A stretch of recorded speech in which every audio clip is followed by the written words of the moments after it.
Da mesma forma, o Espírito nos ajuda em nossa fraqueza, pois não sabemos como orar, mas o próprio Espírito intercede por nós com gemidos inexprimíveis. Romanos capítulo 8 e o versículo 26. Queridos, hoje, no momento da ministração da Palavra de Deus, eu gostaria de falar sobre os gemidos do Espírito Santo.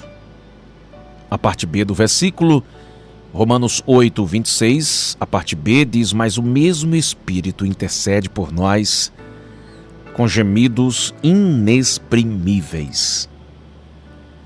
Você sabe que estamos aí no congresso de oração, um congresso maravilhoso, onde Deus tem feito grandes coisas no meio da sua igreja.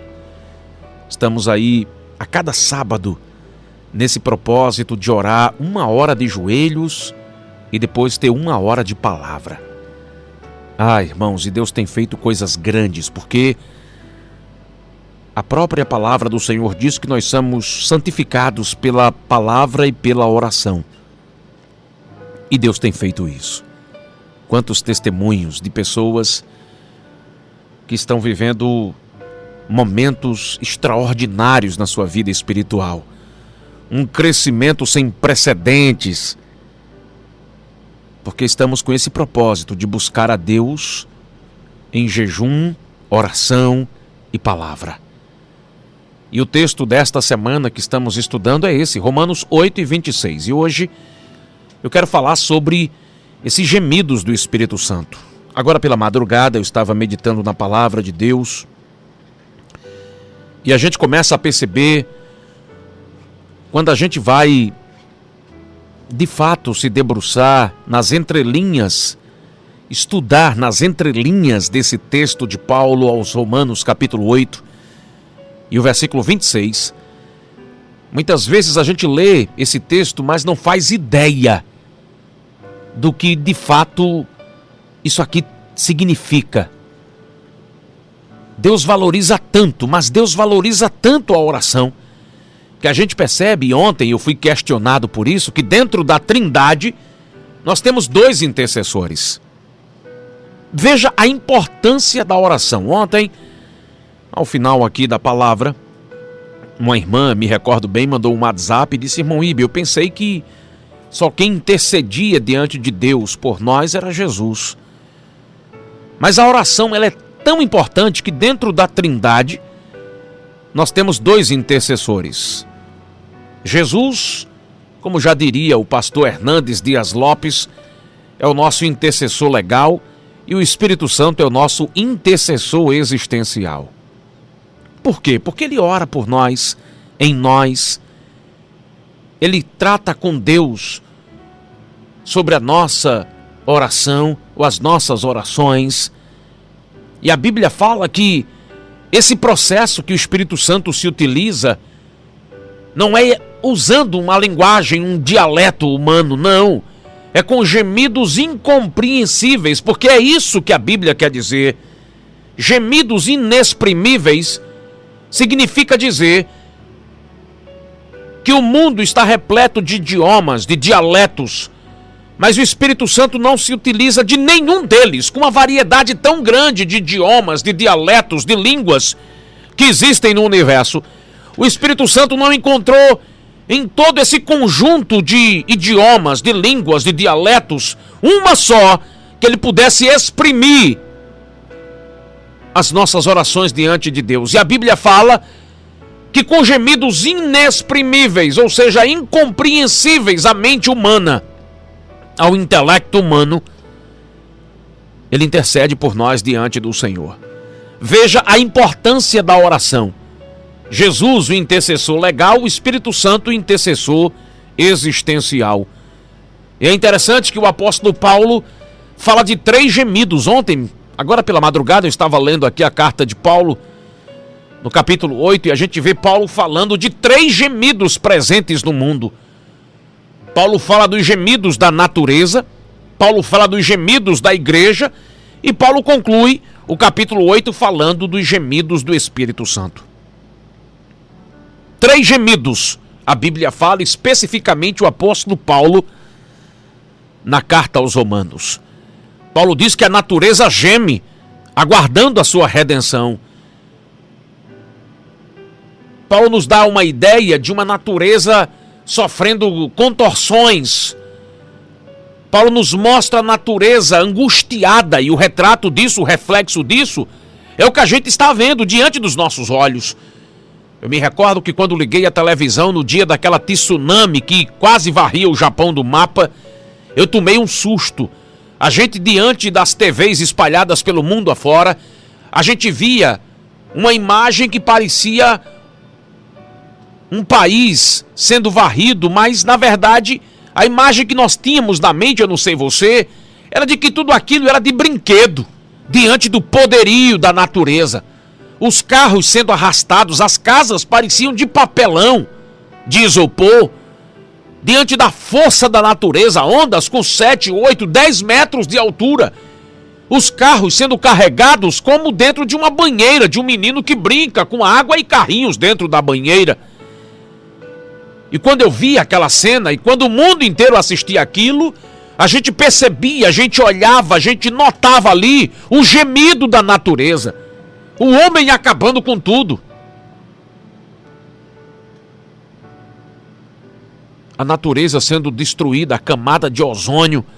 A gente vê, não existe mais preservação ambiental, não existe. O homem está acabando com tudo.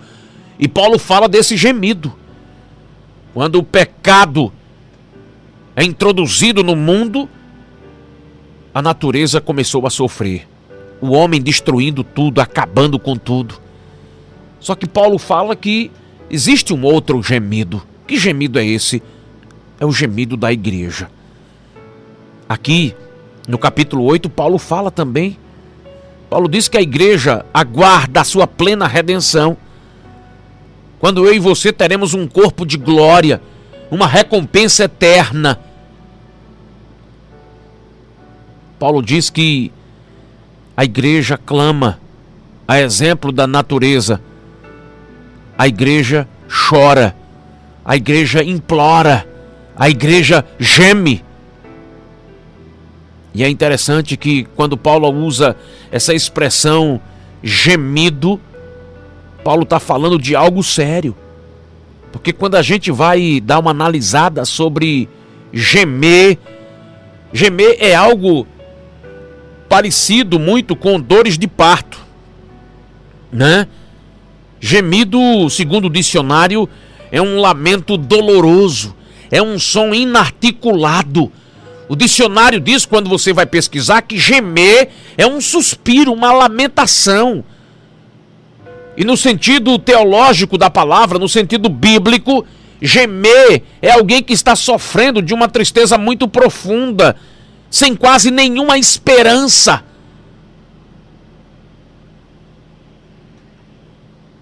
Imagine você, a criação gemendo, pedindo socorro,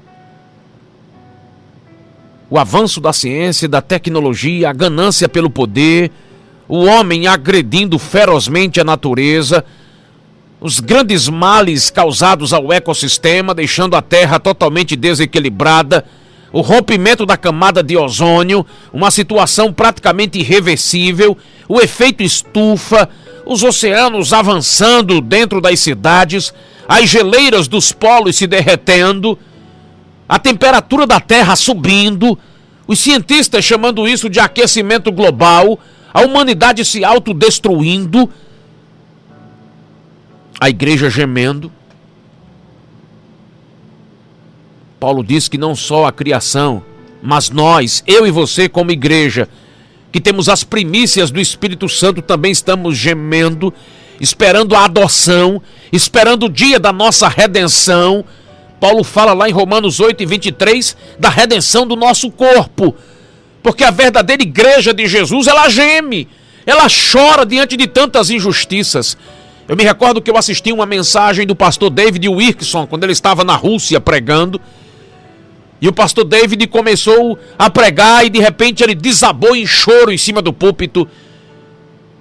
A mensagem dele falava dos absurdos que ele estava vendo na América, seu país. Ele disse: irmãos, Eu não aguento mais. O Espírito grita dentro de mim e ele desabou em choro. O intérprete teve que parar e a igreja teve que aguardar ao menos 5 minutos para ver um homem desabando em choro diante do púlpito. Ele falando da situação de imoralidade que a América estava vivendo. Falando da situação da igreja nos Estados Unidos.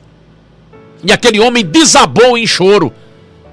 Uma mensagem que tocou os corações não só dos russos, mas o meu e de milhões de pessoas que já assistiram a mensagem de David Wilkerson pregando na Rússia.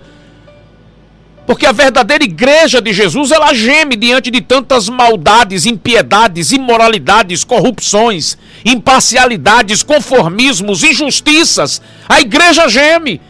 Ontem eu liguei minha televisão e se tem uma coisa que eu estou quase deixando de assistir é televisão. Ontem eu liguei a televisão, irmãos, e eu acho que você deve ter assistido. 2 bandidos pegaram um carro, vinha uma mulher grávida. Não era, olha, podia ser um animal, quanto mais um ser humano, mas a mulher grávida com o marido. O camarada veio, pegou o carro, deu uma cipuada na mulher grávida, a mulher caiu, perdeu a criança.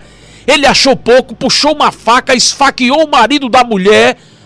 A mulher grávida com um barrigão foi socorrida para o hospital e perdeu o neném. E eles pararam ali só para roubar a bolsa, quando poderiam simplesmente parar o carro, tomar a bolsa e ir embora, mas acharam pouco, não quiseram saber se a mulher estava gestante, se não estava, meteram o carro por cima, mataram o filho da mulher na barriga dela. Eu desliguei a televisão na hora, só deu tempo ver essa cena, eu fui lá e desliguei a televisão. Eu disse, meu Deus, olha a que ponto chegou a humanidade. E o pior de tudo é que a gente vê a valorização de tantas coisas, irmãos, que, com todo o respeito que eu tenho à natureza, e a gente deve defender a natureza com unhas e dentes, como a gente defende a raça humana, mas a gente vê aí o ser humano muitas vezes preocupado com o mico-leão dourado, a baleia jubarte. Mas o ser humano não se preocupa com outro ser humano. É triste a gente ligar muitas vezes a televisão, ver na internet pessoas gastando até 10, 15, 20 mil reais para cuidar de um cachorro, mas não tem piedade, misericórdia para cuidar de outro ser humano. Estamos vivendo a época da coisificação. O ser humano está coisificado. É por isso que Paulo, sabiamente usado pelo Espírito Santo, quando escreve a carta a Timóteo, lá no capítulo 3, Paulo diz, Timóteo, chegará dias que será muito difícil ser um cristão. Porque o homem estará no ápice de tudo que não presta, do egoísmo, do orgulho, da maldade. É esse o tempo que a gente está vivendo. A igreja de Jesus está gemendo. Tantas injustiças, tantas maldades, imoralidades.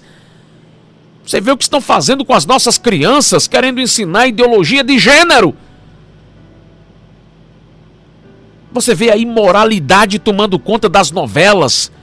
Você liga a televisão, dá até nojo. Você vê os valores da sociedade sendo invertidos. Se coloca hoje dentro de uma casa cheia de câmeras, pessoas que não têm o que fazer para estarem debaixo de um edredom fazendo sexo sem compromisso. E há quem diga que são heróis. Heróis! Veja a que ponto está chegando a humanidade, os valores sendo invertidos. Eu aprendi na minha infância que herói é um homem que sai de casa como meu pai saía para trabalhar, para sustentar a família. Herói é a dona de casa, que muitas vezes o marido vai embora e ela tem que ser o pai e a mãe, sustentar os filhos. Mas hoje veja a que ponto estamos chegando. A natureza geme, a igreja geme e o Espírito Santo também geme. A palavra diz que Ele nos ajuda nas nossas fraquezas, porque a gente não sabe pedir como convém. E o Espírito intercede por nós com gemidos inexprimíveis. Ô irmãos, eu fico imaginando o Espírito Santo. Eu estava lendo um artigo ontem de um pastor, dizendo que na cabeça dele ele vê o Espírito Santo chorando. Porque quem está gemendo geralmente está chorando, não é verdade? Faz todo sentido o que o pastor disse ontem. Eu estava lendo um artigo que ele escreveu sobre o gemido do Espírito Santo e faz todo sentido. Uma mulher, por exemplo, quando está em trabalho de parto, com aquelas dores que só a mulher sabe definir, ela está como? Gemendo, chorando, angustiada. A dor é insuportável, o Espírito Santo diante de Deus gemendo, usando sons que só Deus entende, porque a mente e o intelecto humano não existe no universo algo compreensível naquilo que o Espírito Santo faz diante de Deus. A Bíblia fala que são gemidos inexprimíveis, significa dizer que não se consegue entender por palavras, por gestos, por fisionomias. Não há ninguém no planeta, no universo, que consiga entender o gemido do Espírito Santo. Mas ele está ali diante de Deus. Irmãos, isso aqui me dá calafrios. Eu, quando comecei a ler isso aqui com muita calma, sabe, naquela tranquilidade da madrugada, quando eu comecei a meditar nisso, eu disse, meu Deus, eu acredito que eu muitas vezes fiz o Espírito Santo gemer diante de Deus. E gemer é sentir uma dor profunda. Gemer é o Espírito Santo estar diante de Deus. Como disse esse pastor ontem, que eu estava lendo esse artigo dele, me foge até o nome. É ver o Espírito Santo chorando, sim, porque ele é uma pessoa, não é o que dizem por aí ser uma força ativa, não. Ele é uma pessoa, ora, a Bíblia fala que ele se entristece. Eu fico imaginando o Espírito Santo gemendo, chorando diante de Deus por minha causa, por sua causa. Gemidos inexprimíveis, gemidos incompreensíveis.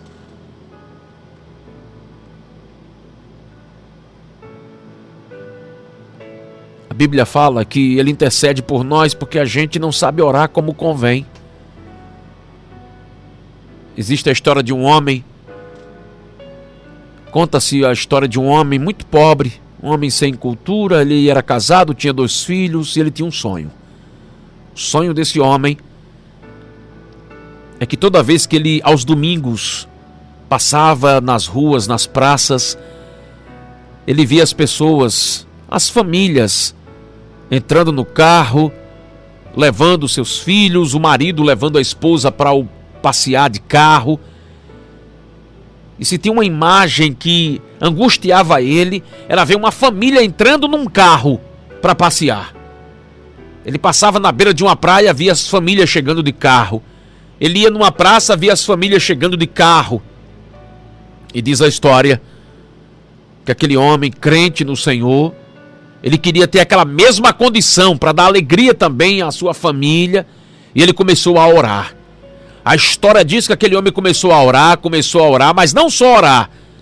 Ele começou a bater na porta, a insistir com Deus, dizendo, Deus, eu quero dinheiro, quero comprar um carro. Deus, eu quero dinheiro, quero comprar um carro. Deus, eu quero comprar um carro, eu quero dinheiro. E ele foi acalentando esse sonho, alimentando esse sonho, não desistiu do sonho. Por anos seguidos, aquele homem continuou insistindo na sua oração e nada de Deus responder, nada de Deus falar com ele. Mas aquele homem, eu quero um carro, eu quero um carro, eu quero um carro. Deus me deu um carro. E depois de trabalhar vários anos, diz a história, ele conseguiu juntar dinheiro suficiente, comprou o tão sonhado carro.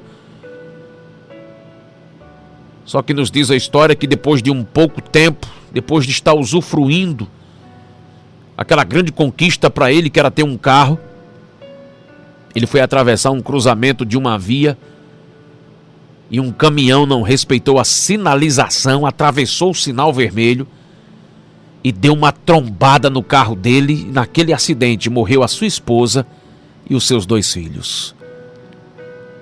No hospital, com algumas fraturas, aquele homem foi visitado pelo seu pastor. E aquele homem chorando disse, pastor,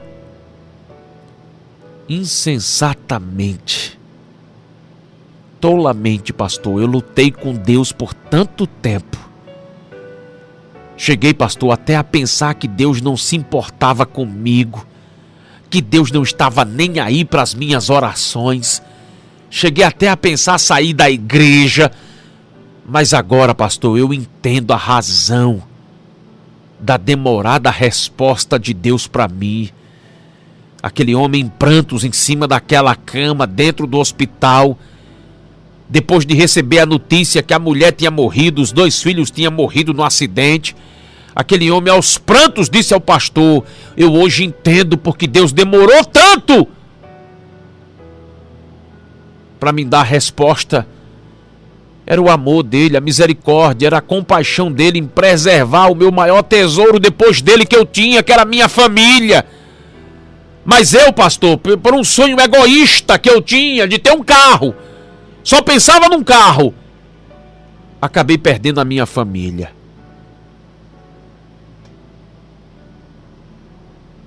Aí Paulo diz: o Espírito Santo intercede por nós, porque não sabemos orar como convém. É interessante que quando Jesus estava no jardim do Getsemane, naqueles instantes finais para enfrentar aquela cruz, ele não temia os cravos, ele não temia a coroa de espinhos, ele não temia os açoites, a humilhação, a morte. Mas o que ele temia era o fato de ser o Santo Filho de Deus, ter que substituir a mim, a você, ter que se fazer maldição, carregar nos ombros uma iniquidade que era minha e sua, o pecado nojento que era seu e meu. Ele se fez maldito. E o momento mais crucial foi ver seu pai o abandonando, virando o rosto para não contemplá-lo naquela situação tão difícil. Por isso Jesus nos deu a grande lição ali no Getsemane, quando orou e disse: Pai, se possível, passa de mim esse cálice, todavia não seja como eu quero, e sim como tu queres. Sabe, queridos, quando a gente insistentemente fica orando e chorando e pedindo algo a Deus, Deus pode até conceder. Pode. Como aconteceu com Ezequias, né? Deus havia mandado o profeta Isaías na casa dele com um recado: olha, arruma tua casa porque vais morrer. Era uma decisão já tomada, mas diante da atitude de Ezequias, Isaías saiu de sua casa, ele se vira para a parede, começa a orar e chorar, ele pede, ele insiste, ele bate na porta. Deus novamente manda Isaías voltar do meio do caminho e dizer para ele: eu vi as tuas lágrimas, eu vi as tuas orações, por isso eu te darei mais 15 anos de vida. Mas quando você começa a ler os 15 anos de vida de Ezequias, você vai ver que é um tempo de sofrimento, de perdas que acontece na vida de Ezequias. Muitas vezes eu e você queremos se colocar diante de Deus, ensinar a Ele trabalhar, e aí a gente descobre que entramos numa grande enrascada. Mas o Espírito Santo, Ele está pronto para nos ajudar nas nossas fraquezas. Mas nessa manhã, a palavra que eu quero finalizar aqui deixando para você é que nós temos que ter o cuidado. O cuidado. Ah, como devemos ter cuidado de não fazer o Espírito Santo gemer por nossa causa, por minha causa, pela sua causa. A Bíblia fala que ele, com gemidos inexprimíveis, está rogando a Deus por mim e por você. Quantas vezes a gente não entristece o Espírito Santo? Já pensou sobre isso hoje? Já pensou sobre isso hoje? Quantas pessoas estão fazendo o Espírito Santo gemer?